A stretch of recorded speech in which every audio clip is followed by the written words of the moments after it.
You have your nose, if you had a button on your nose and you have a button on your belt and you had a thread, a silk thread between those two. You always want to keep that silk thread vertical.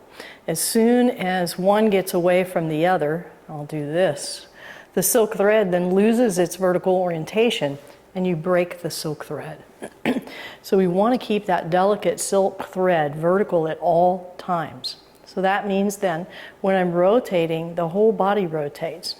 So let's say with a leisurely tying coat, if I rotate and then my shoulders go a little further, now I'm twisted. Do you see the difference? Does that help to clarify? The other way to look at it is the silk thread between your qua, your shoulder qua and your hip qua. If they stay always aligned, then you're rotating. But as soon as I add a little bit more, I rotate and then my shoulder demarcates from my qua, then my hip qua, then I'm twisting. So twisting, for one more visual, is a good question. For twisting is this. And you see what that does to our spine. It actually collapses it. We lose our tensegrity. Whereas rotating is this. It's a perfect visual. So when I rotate, this is what's happening. Okay. Now I could start rotating and then my shoulder goes a little further and now I'm twisting at the top. Do you see that? Can you see that nice visual of what twisting is?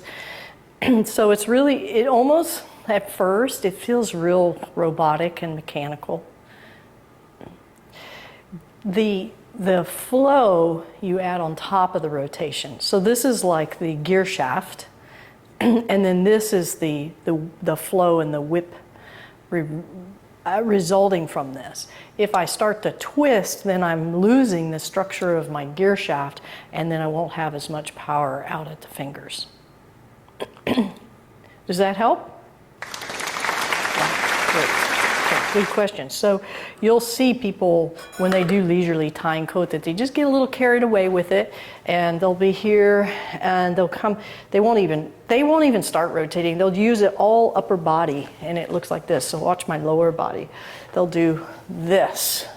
Or maybe the lower body will be going the opposite direction even. I've seen that. Or the lower body will go and then they add a little more. And you can see how compromised I am here. Boop. So just be like the sprinkler. You know, the sprinkler has that central axis and it turns and only go as far as you are comfortable. Then drop it down and then you rotate the whole unit. So there is no twisting. It's rotating. Oh my gosh, it feels so much better. And I think you'll discover that you've been twisting just ever a little bit too much. You'll add a little twist to it. Don't twist, rotate. Much more power with that.